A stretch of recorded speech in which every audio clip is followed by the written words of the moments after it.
Hi everyone, आप सभी का माय वे ऑनलाइन क्लासेस में वेलकम है। आज की वीडियो क्लास में हम इंग्लिश ग्रामर के कुछ इंपॉर्टेंट वर्ड्स के बारे में बात करेंगे। यानी यहाँ पे हम एक वर्ड को लेंगे, सबसे पहले जानेंगे कि उस वर्ड की पार्ट ऑफ स्पीच क्या है, उसकी मीनिंग क्या है। साथ ही साथ में हम ये भी जानने की कोशिश करेंगे कि उसके पॉसिबल सिनोनिम्स क्या हो सकते हैं, एंटोनिम्स क्या हो सकते हैं, और लास्ट में हम देखेंगे कि इस वर्ड का सेंटेंस में यूज क्या होगा। ये सभी चीजें मैं क्यों कर रहा हूं, वो इसलिए कि आप सभी को ज्ञात है कि एसएससी हो या फिर एयरफोर्स हो या एनडीए हो, इस तरह के बहुत सारे एग्जाम में है जिसमें वोकैब एक इंपॉर्टेंट रोल प्ले करता है। यानी वोकैब का जो पोर्शन है जिसमें आपके सिनोनिम्स हैं, एंटोनिम्स हैं, one word substitution, idioms, phrases, यहां से एग्जाम में बहुत ही इंपॉर्टेंट क्वेश्चंस फॉर्म किए जाते हैं। तो इस लिहाज से वीडियो आप सबके लिए बहुत ही इंपॉर्टेंट होने वाला है। वीडियो में दिए गए सारे आप वर्ड्स नोट कर सकते हैं अपनी कॉपी में, अपना एक अलग नोटबुक बनाएं, सारे वर्ड्स को आप नोट कर लीजिए। तो आज की वीडियो क्लास में हमारा पहला वर्ड है क्लोसल। क्या वर्ड है? Colossal, COLOSSAL। क्लोसल की मीनिंग क्या हो जाएगी? वेरी लार्ज और ग्रेट, यानी विशाल या फिर बहुत बड़ा, हिंदी में कहेंगे, आप नोट कर लीजिए। इस वर्ड की पार्ट ऑफ स्पीच क्या हो जाएगी? एडजेक्टिव। अगर हम बात करें इस वर्ड के सिनोनिम्स क्या हो जाएंगे? ह्यूज। आप वर्ड को हमारे साथ में बोलेंगे। क्या वर्ड है? ह्यूज। सेकेंड वर्ड है मैसिव, इसके बाद में मैमथ, इसके बाद में एनॉर्मस, एलिफेंटाइन, और इसके बाद में वास्ट, जाइगेंटिक। हम बात कर लेते हैं इसके एंटोनिम्स क्या हो सकते हैं। एंटोनिम्स में है डिमिनिटिव, टाइनी, माइन्यूट, माइक्रोस्कोपिक। आप यहां पे एक इंपॉर्टेंट चीज नोटिस कर रहे होंगे कि जो हमारा मेन वर्ड है, हेड वर्ड है, अगर ये एडजेक्टिव है तो जितने भी सिनोनिम्स हमने मेंशन किए हैं ये सभी एडजेक्टिव है। साथ ही साथ में जितने भी एंटोनिम्स हैं वो सभी आप एडजेक्टिव पाएंगे। इसका मतलब ये है कि जब भी आप एग्जाम में क्वेश्चन आंसर करेंगे सिनोनिम्स और एंटोनिम्स के, तो सेम पार्ट ऑफ स्पीच का ध्यान रखेंगे। यानी अगर किसी वर्ड का आप सिनोनिम देखेंगे वो वर्ब है, तो उसका सिनोनिम भी क्या होगा? वर्ब होगा। एडजेक्टिव होगा तो एडजेक्टिव होगा, नाउन होगा तो नाउन होगा। इसी तरह से यहाँ पे देखिए, ये चूंकि एडजेक्टिव है तो ये भी क्या है? एडजेक्टिव है।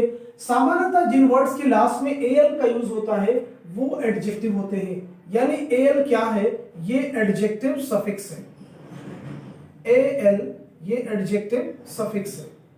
जिन वर्ड्स के लास्ट में सामान्यतः एल का यूज होता है वो एडजेक्टिव सफिक्स होते हैं। लेकिन कोई जरूरी नहीं कि हमेशा हो। बहुत सारे वर्ड जिनके लास्ट में एल का यूज होता है और वो जो है नाउन भी होते हैं। जैसे एक वर्ड है डिनायल, तो डिनायल की पार्ट ऑफ स्पीच की बात करें तो ये क्या है? नाउन है। ऐसे एक वर्ड है रिफ्यूजल, तो ये भी क्या है? नाउन है। तो इसके लिए आपको ध्यान रखना होगा, अगर वर्ड को हम वर्ब से फॉर्म कर रहे हैं और वर्ब के लास्ट में एल का यूज कर रहे हैं तो सामान्यतः उस वर्ड की पार्ट ऑफ स्पीच होगी नाउन। इसके अलावा अगर हम दूसरे वर्ड से उस वर्ड को फॉर्म कर रहे हैं नाउन से, तो उस वर्ड की पार्ट ऑफ स्पीच हो जाएगी एडजेक्टिव। अब हम बात कर लेते हैं, यहाँ पे एक इंपॉर्टेंट वर्ड है एलिफेंटाइन। ये किससे फॉर्म किया गया है? एलिफेंट से। अगर हम बात करें कि एलिफेंटाइन वर्ड की मीनिंग क्या है, तो उसकी मीनिंग है बहुत बड़ा और विशाल।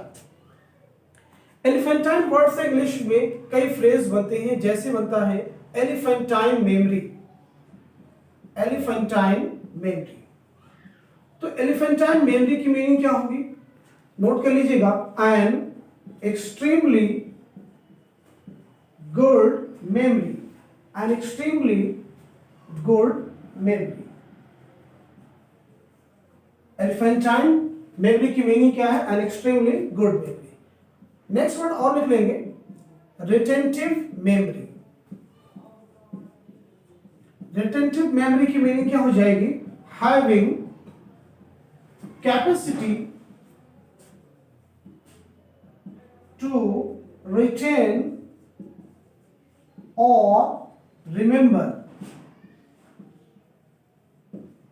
यानी वे याददाश्त जिसे चीजें बहुत समय तक याद रहती हैं तो उसे कहते हैं रिटेंटिव मेमोरी। इसी के साथ में आप नोट कर लीजिएगा शार्प मेमोरी, यानी जिसकी याददाश्त, जिसकी मेमोरी तेज हो उसे आप क्या कहते हैं? शार्प मेमोरी, यानी गुड मेमोरी, गुड मेमोरी। इसके बाद लिख लेंगे आप पुअर मेमोरी। पुअर मेमोरी की मीनिंग हो जाएगी बैड मेमोरी, यानी जिसकी याददाश्त कमजोर हो। जिससे चीजें बहुत ज्यादा याद ना रहती। एक और इंपॉर्टेंट फ्रेज नोट कर लीजिएगा, और वो है आपका अ मेमोरी लाइक अ सीप, यानी जिसकी मेमोरी चलने की तरह हो, छलनी की तरह। तो इसका मतलब हो जाएगा वेरी बैड मेमोरी। तो इस तरह से यहां पे हमने मेमोरी वर्ड से बनने वाले कुछ इंपॉर्टेंट फ्रेज मेंशन किए हैं, आप इनको नोट कर लेंगे। ये किसी भी एग्जाम का पार्ट बन सकते हैं, जैसे इसमें elephantine memory, retentive memory, a memory like a sieve, ये बहुत ही महत्वपूर्ण है। अब इसके बाद हम बात करने वाले हैं कि क्लोजल वर्ड से कौन सा सेंटेंस बनेगा, यानी सेंटेंस में इसका हम यूज देखेंगे।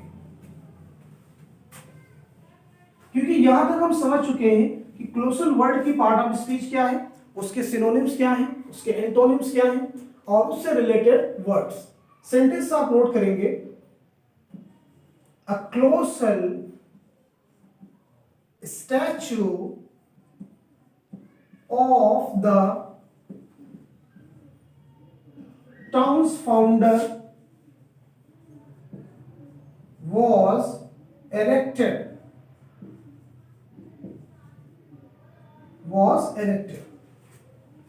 यहां पे देखिए कहा जा रहा है कि नगर के संस्थापक का एक विशाल प्रतिमा स्थापित की गई।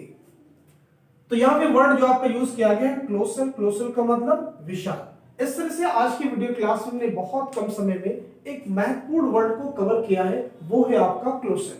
यहां पे एक और इंपॉर्टेंट वर्ड आ रहा है, वो है माइक्रो। इसको मैं थोड़ा सा आपको बता दूं, माइक्रो का मतलब होता है स्मॉल, और स्कोप का मतलब होता है देखना।